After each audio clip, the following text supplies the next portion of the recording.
Does truth exist? Because you have faith, does that make this book true? Does God exist? So when someone says there is no truth, if you apply the claim to itself, what should you say? Is that true? They don't think Christianity's true. They're talked out of it. You know why they're talked out of it?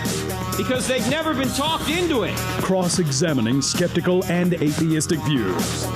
Welcome to Cross-Examine with Dr. Frank Turek.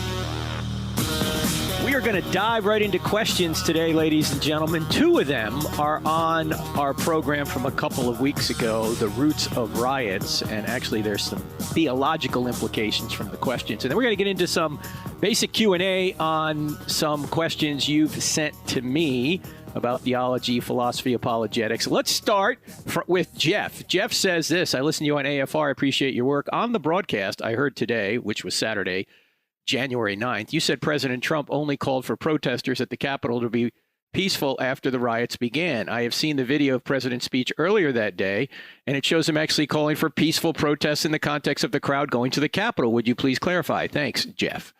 Well, it is true.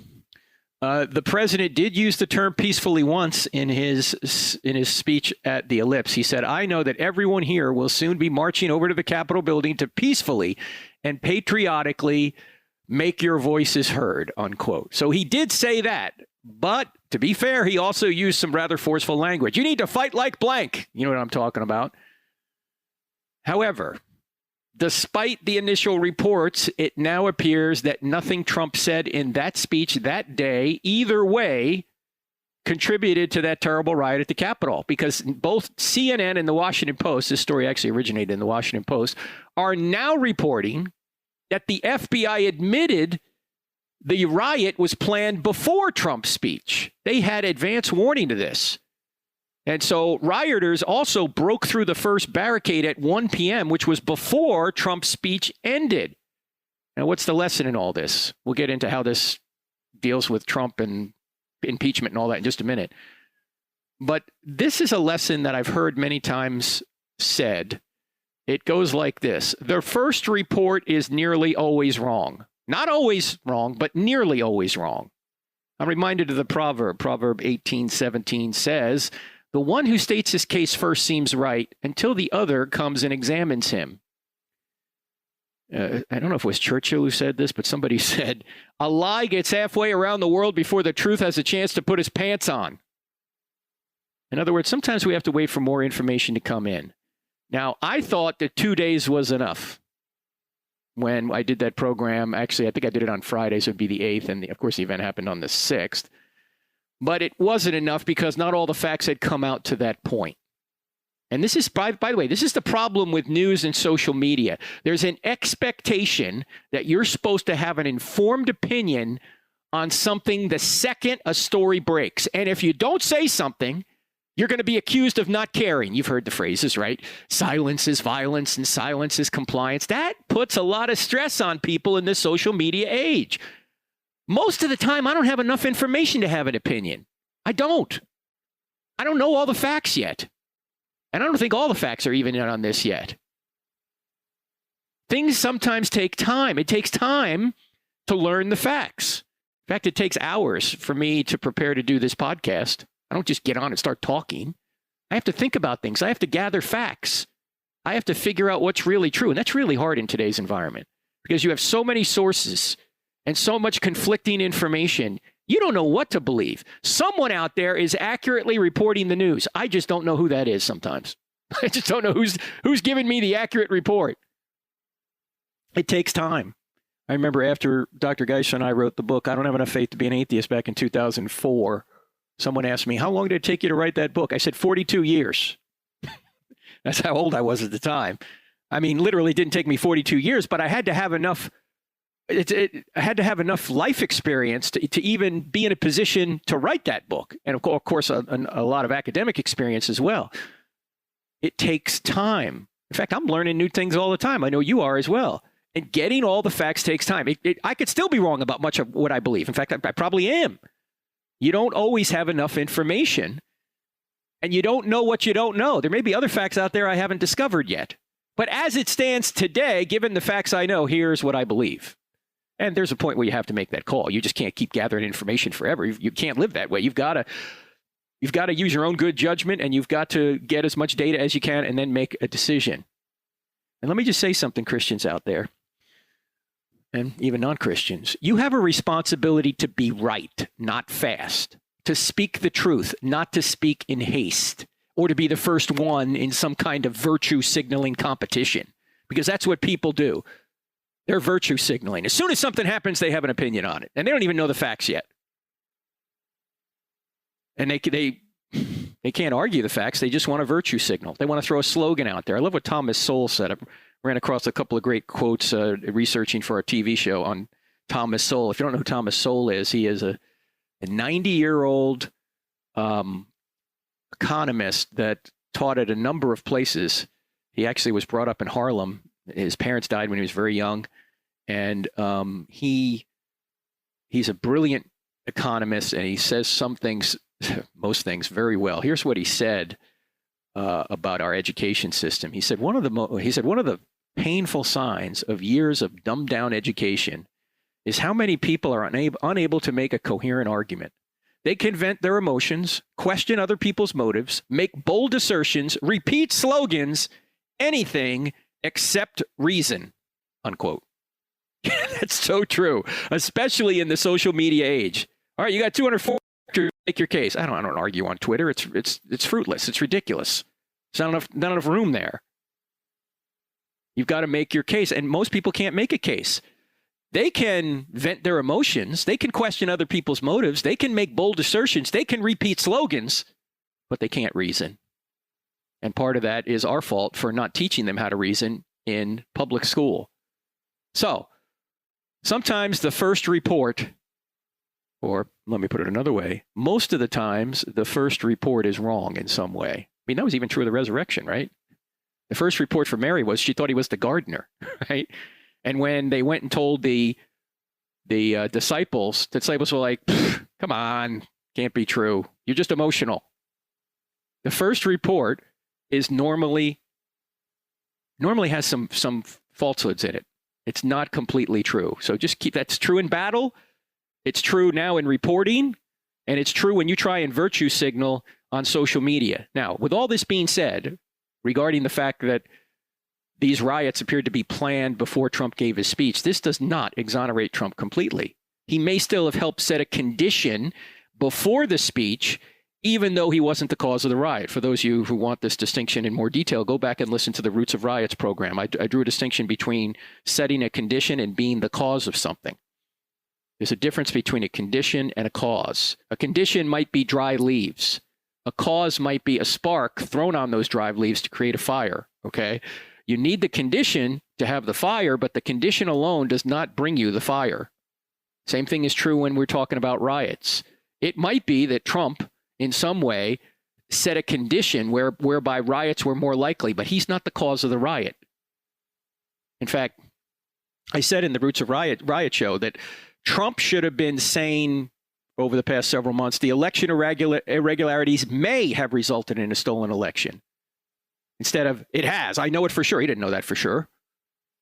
And the Democrats and the media set a condition on the opposite side, too. They should have not been saying the charges were baseless. 1,000 affidavits, video evidence, and the statistical near impossibilities of some of these vote counts are not baseless. You have to check into them. Well, they may not change the result, but you still have to investigate them, just like you would investigate a guy who tried to shoot you but missed.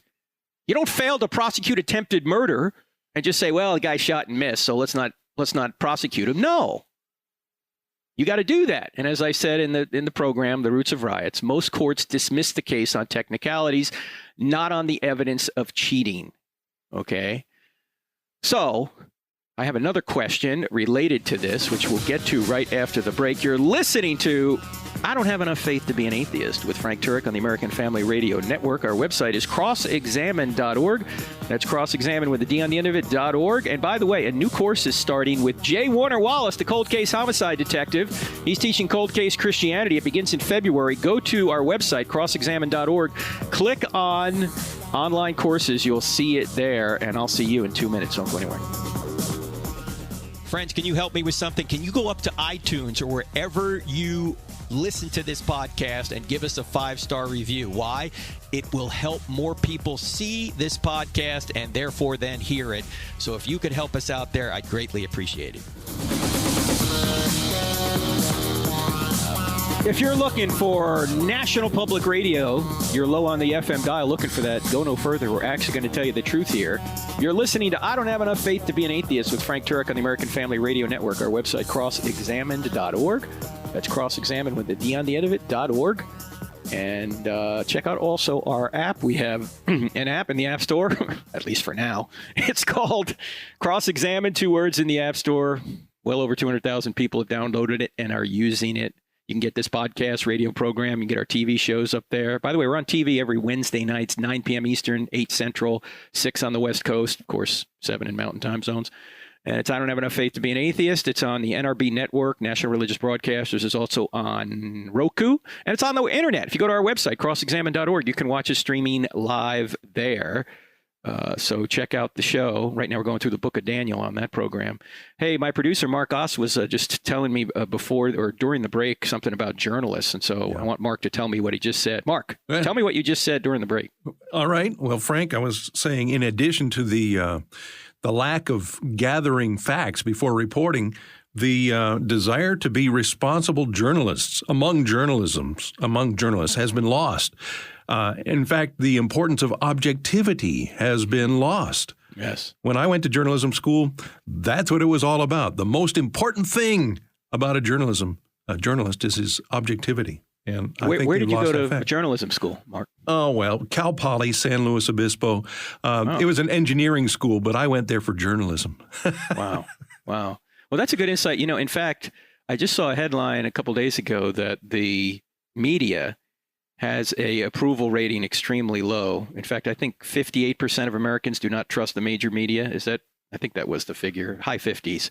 I'm surprised it's actually that low. I would think maybe 90% wouldn't trust them, but still. Right, and perfectly understandable. Yeah, because as you could see for the past 4 years, there's been nothing but this endless drumbeat of orange man bad. And I get it. Trump brings a lot of that on himself, or has brought a lot of that on himself, but at one point, his coverage was 95-5 negative.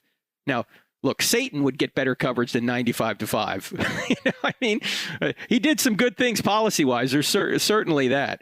But yeah, thanks for that insight, Mark. I think that's true. And that's sad. We need more Christians in journalism. We need more Christians to go out there and try and speak the truth objectively. Too bad that now we have a situation where everything is in editorial. Everything is politicized. That's a sign of a totalitarian society. Every single story has a political angle to it. And if you don't put the right ideological gloss on your story, it may not get run and you might not have a job. Anyway, here's another question related to the Roots of Riot show. A person writes in and says, we are monthly contributors to your ministry. Well, thank you. We have serious concerns after listening to the Roots of Riots. You said Trump was partially responsible for the riots, ? And this is me now. As I said, he may have helped set the condition, but he wasn't the cause. Go back to the first part of this program. I explained the difference there. Back to the question. You implied that we as Christians were to peacefully allow our country to be overtaken by communists? Trump is an imperfect man, but he has done more for the cause of Christianity than any president. Revolutionary and Civil War, peaceful? Jesus overturned the tables and called people names. So today Jesus would be called a rioter? Explain. Okay, good question. First of all, another quote from Thomas Sowell. When you want people, let me start over. When you want to help people, you tell them the truth. When you want to help yourself, you tell them what they want to hear. Okay, I want to tell you what I think the truth is, even though you might not want to hear it. The question that you're bringing up is it ever justified for Christians to use violence against their own government? That appears to be the question. And of course, in the Revolutionary War and the Civil War, this went on. Let's go to Romans chapter 13, because this is probably the perennial passage, or the most important passage on this topic. Paul is writing to the church at Rome. He's in the application portion of the letter to the Romans. The application portion begins in chapter 12. The first 11 chapters are purely theology. And now he's saying, here's how to apply. and how to apply all this. And in chapter 12, he talks about our duty to God. In chapter 13, he talks about our duty to government. Here's what he says. Let everyone be subject to the governing authorities, for there is no authority except that which God has established. The authorities that exist have been established by God. Consequently, whoever rebels against the authority is rebelling against what God has instituted, and those who do so will bring judgment on themselves. For rulers hold no terror to those who do what's right, but for those who do what's wrong. And he goes on. Now, it appears like he's saying, always obey the government. Now, we know there are exceptions to that. What exceptions? We don't obey the government in two situations. When they try and force us to sin or prevent us from doing something God tells us to do. So if they say, well, don't worship God anymore, just like the apostles said in the book of Acts, well, we're going to follow God rather than man. We're not going to obey someone who says don't worship anymore. That's one reason I think that these church pastors, using the proper precautions, ought to open up their churches again. The government has no authority to tell you to shut down your church. Okay? Now, if this was Ebola, you might go, okay, it's not Ebola. You want to protect the people who are vulnerable, and everybody else can take proper precautions and meet again. In fact, I was just at Calvary Chapel, Chino Hills, out there in Chino Hills, California, with my friend Jack Hibbs. What a great church. Enjoyed speaking to them last week. Anyway, the point here is this a universal principle with no exceptions or a general principle with few exceptions? I mean, it's one thing to say I'm not going to obey the government if they cause me to sin, like they say, okay, you have to abort your first child, or your second child, like they do in China. Yeah, we're not going to obey the government there, or we're not going to fail to worship. If they say don't worship anymore, we're still going to worship. Okay, we're not going to obey the government there. But there's a difference between that and then taking up arms to overthrow your government, and that's the question. That's the question that needs to be investigated. And it seems like Paul is saying here that these authorities are in position, and he says the authorities that exist have been established by God. Now, is he saying that God established government, which he did way back in Genesis 9, or that God established not just government in general, but the current government we have here in America or anywhere else? And it seems like the majority view is no, he's saying the second. He's saying that the people that exist today in government have been established by God. That's what most will say. There may be some that disagree with that. So that's the ambiguity there. And is it a universal principle that you never, ever take up arms against your government? Or is it a general principle with few exceptions? Now, my co-author, Dr. Norman Geisler, who's forgotten more than I have ever known, wrote a book called Christian Ethics. I have it right here on my table right here. And his view was, going back to the Revolutionary War, that biblically the Revolutionary War was not justified. Now, he still celebrates the result of the Revolutionary War, but not its means. That was his view. I don't know if that view is correct. As I say, theologians will argue over that. I think of Bonhoeffer in Germany during World War II.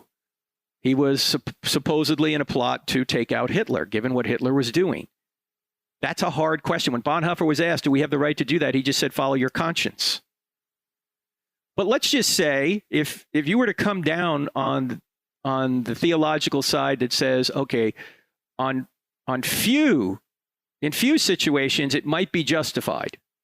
I can guarantee you what happened at the Capitol was not justified.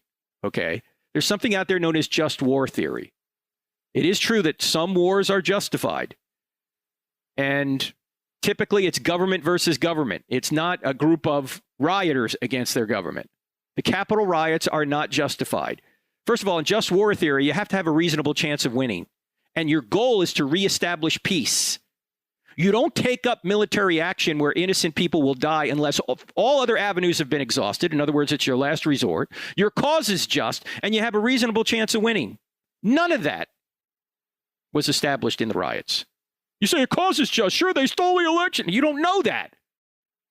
And even if that's true, that's not justification for taking up arms against the United States government. It's just not.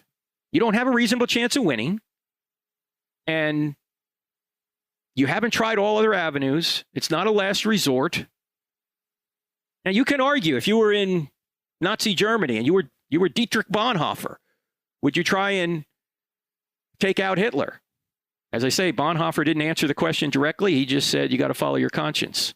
That certainly was much more legitimate than a group of people trying to break through the Capitol on January 6th. Now, let me also add that complete pacifists are wrong. Jesus actually talked about getting a sword if you don't have one. And it's certainly justified in self-defense.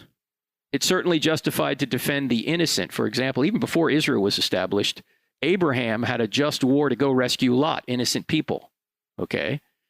So military force is sometimes necessary. Pacifists, most of them anyway, will agree you need some law enforcement in order to protect innocent people from evil, even though there are people out there who are incredibly have put forth the dumbest idea of 2020, and that is to defund the police. That's insanity, okay? Obviously, you need law enforcement. Well, if you need law enforcement inside a country to protect people from evil, you also need law enforcement outside the country through use of the military, because there's evil people outside the country that want to harm innocent people inside the country. So the same premise applies. In fact, Paul even points this out in Romans 13, where he says they are, meaning the governing authorities, are God's servants, agents of wrath to bring punishment on the wrongdoer. That's what governments are supposed to do, protect innocent people from evil.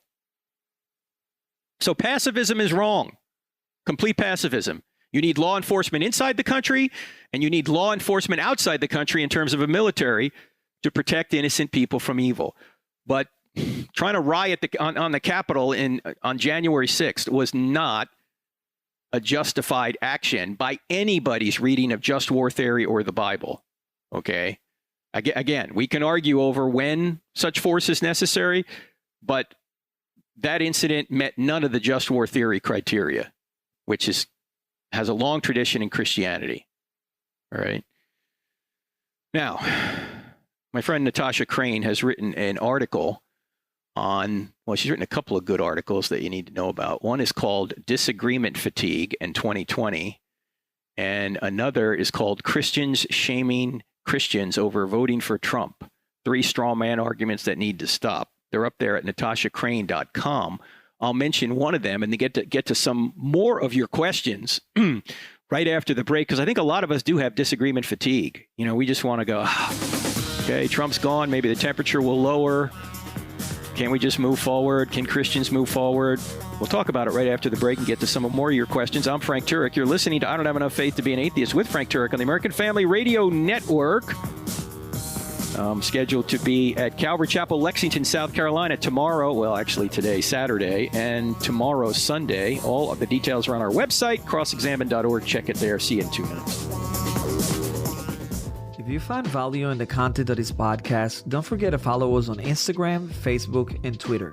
Join our online community to have great conversations, grow in your knowledge of God, and become a better defender of the Christian faith. Also, don't forget to subscribe to our YouTube channel, where we have hundreds of videos and over 100,000 subscribers that are part of our online family. Find us by searching for Frank Turek or Cross Examine in the search bar.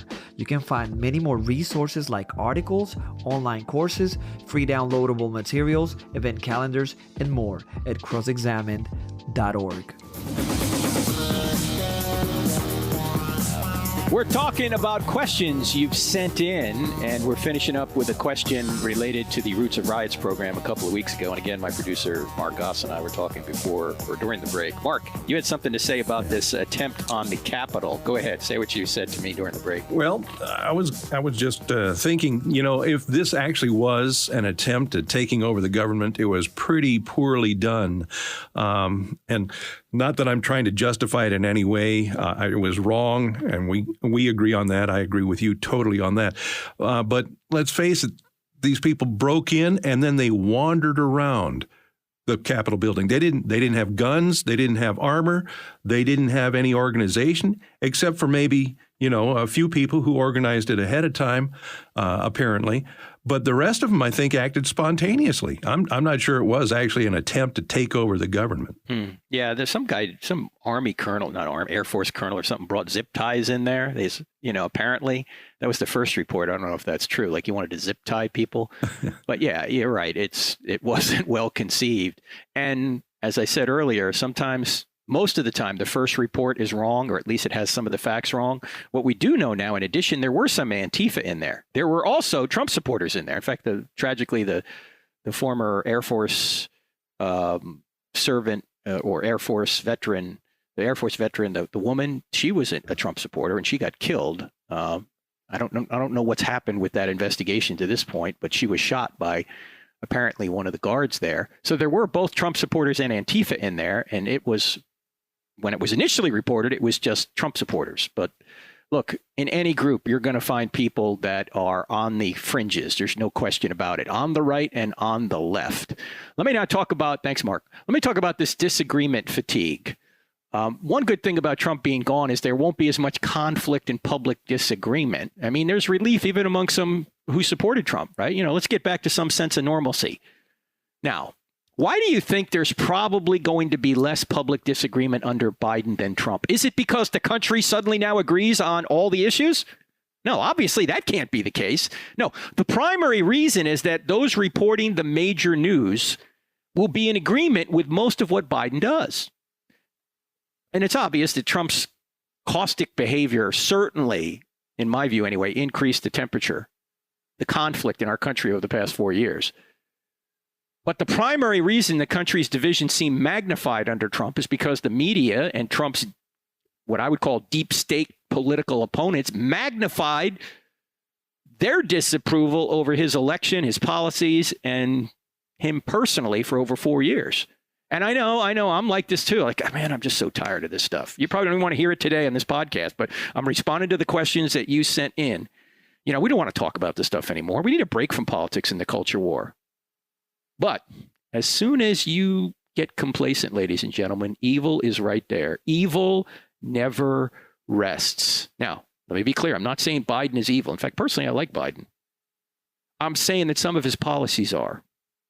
And you can't trust the major media to report all of this. I mean, he had 17 executive actions the first day. Transgenders now can compete against women. Biological men can compete against women. That's critical. We're going to stop the border wall. We're going to stop building the border. Why does he have a fence around the White House if borders don't work? Well, he doesn't want borders to work, except around the White House. Why do you have a lock on your door?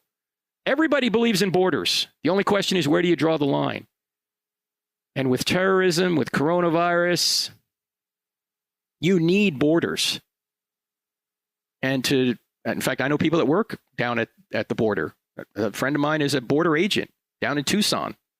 She told me that these walls are necessary because we can know who's coming in and who's going out. You can't drive a truck across a wall.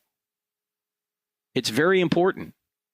And Biden has stopped the border wall. He's also stopped the Keystone Pipeline. That's a national security issue, friends. You have to be energy independent. The more oil we can get in this country, by any means, the more secure we will be. What is the point of stopping a pipeline that's already in construction? Even the liberal Trudeau up there in Canada was upset about that because this oil's coming from Canada. So I thought he had a pretty good speech on unity. The problem is he's not putting forth policies that are unifying. And he's about, from what I've been reading anyway, he's about to get rid of the Mexico policy, which will mean that we will be funding abortions abroad. Now, if you want to say you're a Catholic, which President Biden does say that, and you want to be for abortion, first of all, you're in contradiction to the church. You're also in contradiction to natural law. But fine, if you want to say you're pro-choice, then be pro-choice, but don't make the country pay for it. That's not unifying. Now, evil never rests. One last thing. People will say, stay out of politics. We've covered this on the program before, but let me just point out a couple things. In fact, I get emails from some of you people saying, oh, Frank, don't jeopardize your ministry by getting involved in politics. First of all, I'm not jeopardizing anything. My ministry is to be a Christian in every realm of my life, and that includes what I think politically. When people stay out of politics, you're buying into the very thing that got us into trouble to begin with. Christians generally have not been involved for so long. That's why we lost the culture. And when they say stay out of politics, I say, why? Are only atheists allowed to influence politics, to influence our laws? The plea to stay out of politics buys into the false assertion that Christianity is only about what you do on Sunday or in your private life. The true Christian, on the other hand, is supposed to be salt and light by influencing all of life for the good. Salt preserves and light disinfects. You should care enough about your fellow citizens to want to influence legislation for the good of civilization, for your good, for their good, for everyone's good. Now, I know some people will disagree with what a Christian thinks is good, but removing that voice from the conversation will only lead to more darkness, especially if Christianity is true. And it is. Anyway, check out Natasha's article on this. There's a couple of them. Go to natashacrane.com. You'll see them there. And let me reiterate what I've said several times in some of these shows that touch on politics. You have much more in common with your political opponent than you don't. Okay? That person's made in the image of God just like you are. And Christ died for that person just as much as Christ died for you. And we also mentioned this last time. It's better to suffer evil than to do evil. Okay, there was an injustice, you thought, in the election. Better to suffer evil than to do evil. I'm not saying don't fight this. I'm not saying don't expose it. But if the system doesn't work to correct the issue, it's better to suffer evil than to do evil. All right. Let me go to some of these other questions now. Brett writes in and says, thank you for your ministry. I have a friend that has recently told me that they are bisexual. They are Christian, but they have done some online research and have found that people have said that the actual translation when the Bible talks about homosexuality is actually talking about older men with young boys. So it's actually condemning pedophilia, not really homosexuality. I find it unlikely that all the verses in both the Old and New Testament condemning homosexuality with their various contexts is actually referring to pedophilia. However, I'm not familiar with the argument. I'd love to hear your thoughts. Are you familiar with this? Thank you. God bless, Brett. Yes, Brett, your instincts are correct. Okay, remember, when somebody says something, it's not your job to refute what they say. It's their job to support what they say. So when he says that the person claims to be bisexual and all the prohibitions against homosexuality had to do with pedophilia, first of all, you got to ask, what do you mean by that? And then you got to say, what evidence do you have for that position? Let's go through all the verses related to homosexuality and see if it meets those criteria, because it doesn't, especially if you go to Romans 1. Romans 1 calls these acts indecent acts. There's nothing in there about an older man and a child. It's not about pedophilia. It's about homosexual behavior, not homosexual orientation, homosexual behavior. There's a difference between attractions and actions. We all have attractions that if we were to act on them would get us into trouble and would do evil. So we don't always follow our attractions. If we did, we wouldn't live very long. So you have to ask, what evidence do you have for that position? And here's the problem with some of these people that want to basically change what the Bible actually says. They'd rather change God than themselves. And I would ask them, has everyone for the last 2,000 years misinterpreted that text, all those texts completely? I mean, if an alien dropped in and read the Bible, would any alien, or any person just reading the Bible for the first time, for that matter, would any of them say that homosexual behavior is a good thing? No, they wouldn't. And remember, something can only be good or bad if there's a purpose to life. What is the purpose of life? What is the purpose of sex? We've talked about this in previous programs.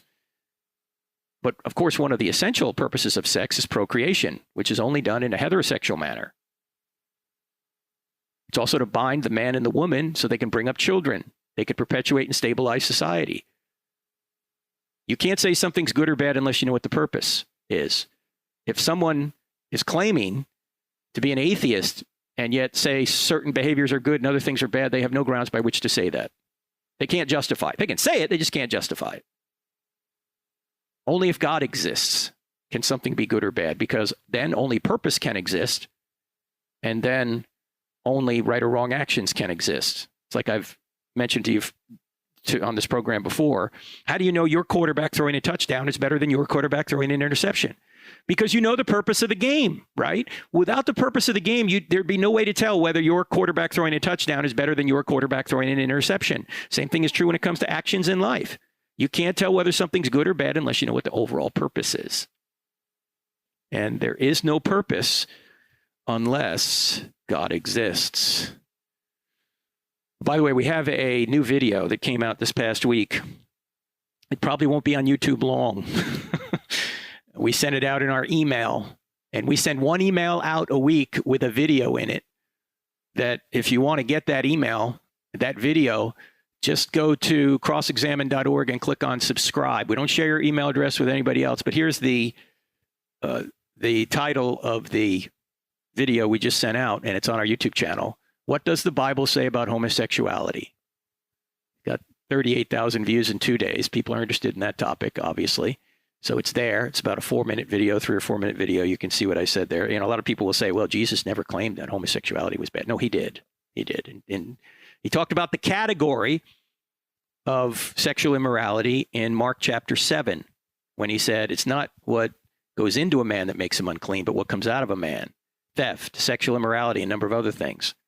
In other words, the category sexual immorality covered all sexual behavior outside of the behavior of a sexual relationship in the union of a man and a woman. So everything was prohibited other than that kind of sexual activity.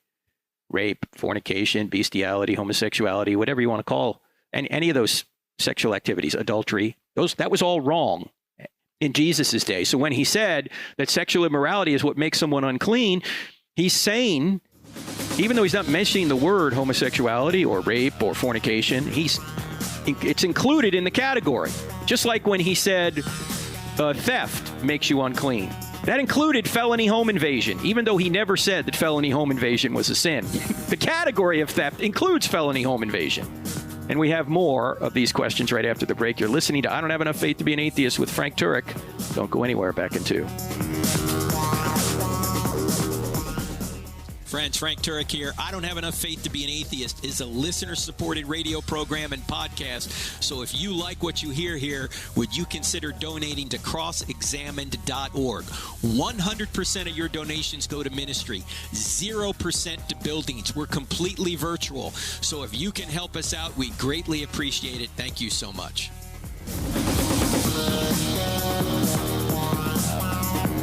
I got a question from Skylar, and you're listening to I Don't Have Enough Faith to Be an Atheist with Frank Turek. He says, my question lies here.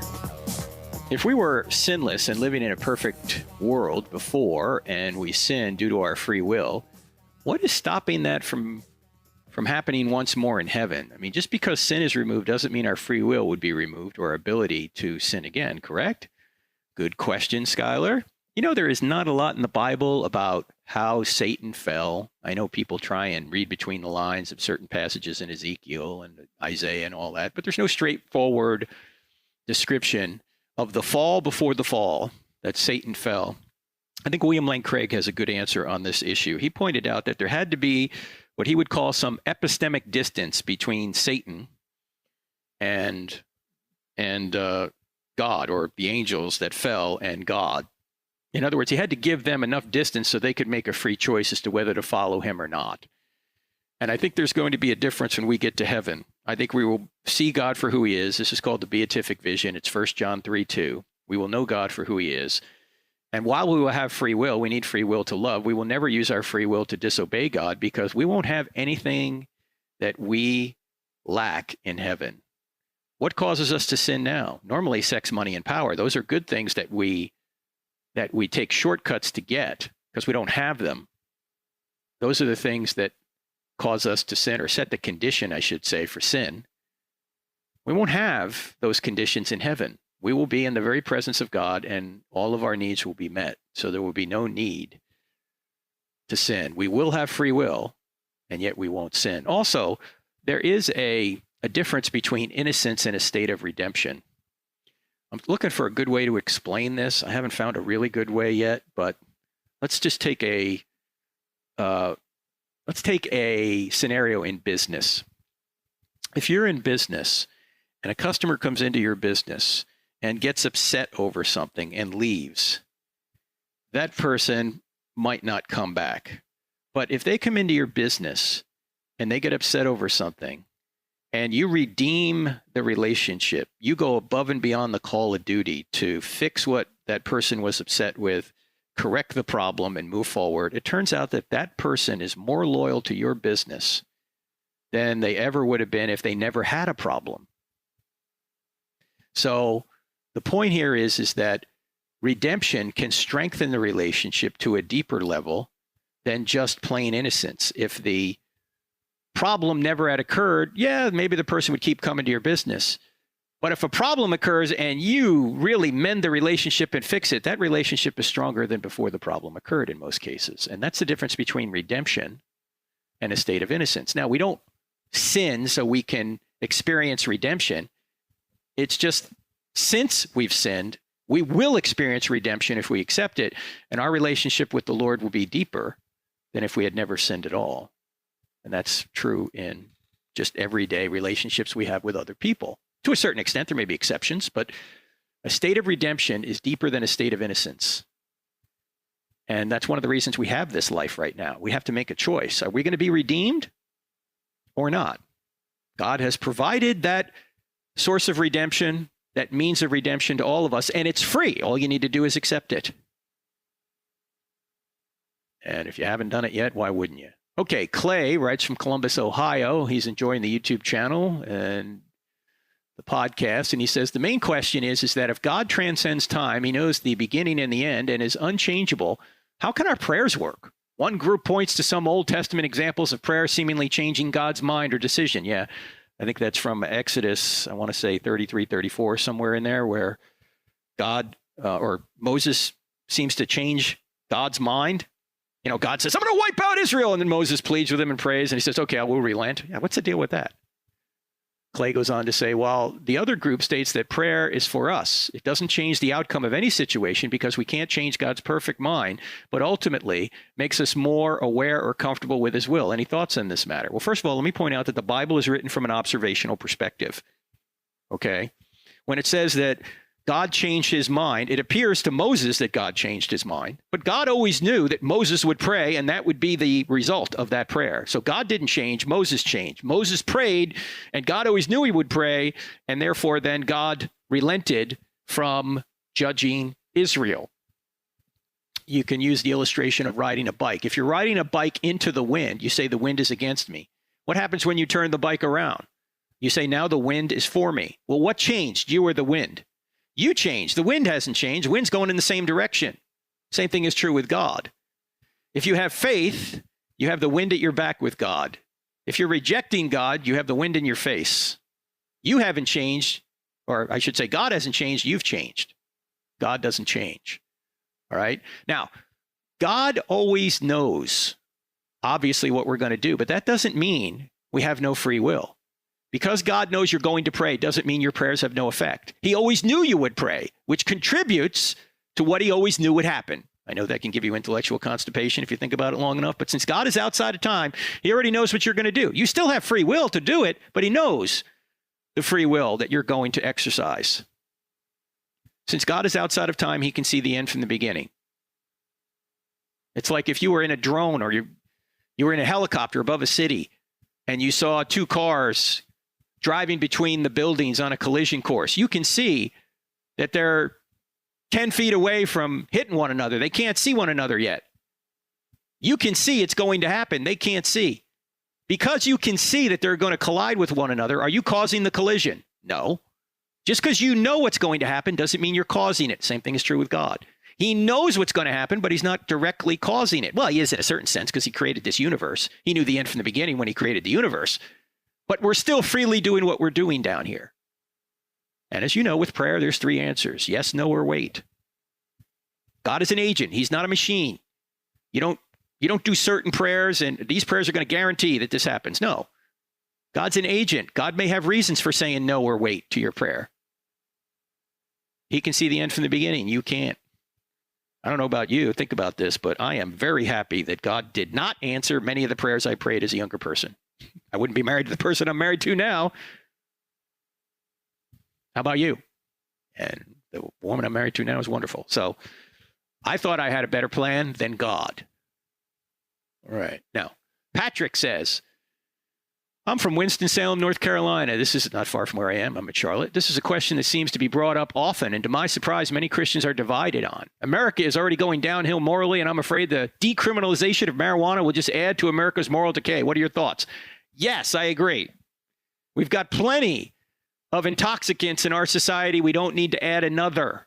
Second question, is it okay for Christians to be smoking marijuana recreationally? No. Why?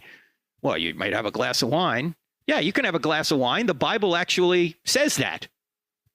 And I know there's a lot of people turning off this radio now. No, if you take a real good, strong look at the Bible does not, and I don't have time to go into all this now. I just don't. We've got like 3 minutes left in the show, so maybe we'll take this up another day. The Bible does not prohibit all alcohol use, but it does prohibit drunkenness.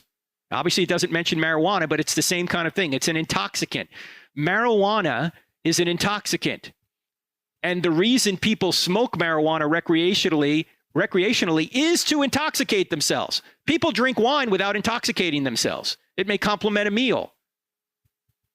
It could be nutritious in very small quantities. But marijuana, the goal of marijuana, recreational use, is to intoxicate yourself, and that's clearly wrong according to the scriptures. And much of the research done on marijuana has shown that it is very unhealthy. I don't have it in front of me now, but it is an extremely unhealthy thing to do long term. So it's not something that I think the Bible would commend or recommend. And it's an intoxicant, whereas alcohol isn't always an intoxicant. It can be. You got to be very careful with it. But the purpose of recreational marijuana use is to intoxicate. All right, last question here. Mike says, when talking about design and how DNA looks like there's a mind behind it, how would you respond to an unbeliever who questions, then why are there birth defects? Why didn't God create DNA that would not mutate and cause birth defects? Well, this is actually, by the way, Mike, good question. This is actually a if God, why evil question. It's really a moral question. Why would God allow birth defects? Why does God allow pain and suffering? Birth defects are a obvious degrading of the way things should be. But as soon as we say the way things should be, we're assuming that there's someone out there who sets the way things should be. Greg Kokel puts it this way. If something's supposed to be a certain way, there's got to be a poser out there. There's got to be a supposer out there, somebody who says things are supposed to be this way. When you're saying something is not designed rightly, you're implying that you know what right design is. You're implying, A, that you can know what design is, and you're implying that this doesn't meet the design.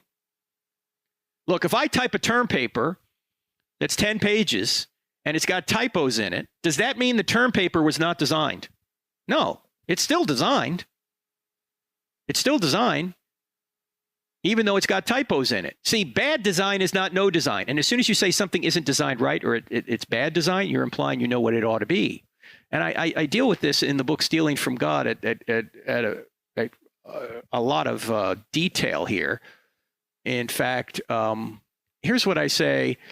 Complaining that God should have done it differently is a judgment for theology, not science. Who said God must meet your preferences? In fact, just because something falls short of your preferences doesn't mean no one designed it. I would prefer it if some features of my car were designed differently, but that doesn't mean no one designed my car. A Mercedes has different and better features than my car, but that doesn't mean no one designed my car. Different design is not no design. So atheists can complain about the features of design, but they haven't gotten rid of the need for a designer. You see, you still need a designer. Your car is still designed, even if there's defects in it. A person is still designed, even if the person has a birth defect. You might ask, why does God allow that? That's another question. That's an if God, why evil question. But it doesn't defeat the fact that the person is still designed. All right, friends, great being with you. You're listening to I Don't Have Enough Faith to Be an Atheist with Frank Turek. Today, you're listening to this on Saturday, be down at Calvary Chapel, Lexington, South Carolina, all day with my friend Charlie Campbell. We're doing an apologetics conference from 9 to 4 Eastern Time. And then Sunday morning, I'll be speaking at Calvary Chapel, Lexington, both services. Hope to see you there if you're anywhere near South Carolina. And I hopefully will see you here next week. God bless. If you benefit from this podcast, help others find it. Just go to iTunes or any other podcast service you might be using to listen and leave us a 5-star rating on the I Don't Have Enough Faith to Be an Atheist podcast with Dr. Frank Turek. It will take you less than 5 seconds. You can also help a lot by leaving us a positive review for others to see. This podcast is available on iTunes, Spotify, Google Play, Stitcher, TuneIn, and many other audio content delivery apps. Thank you and God bless.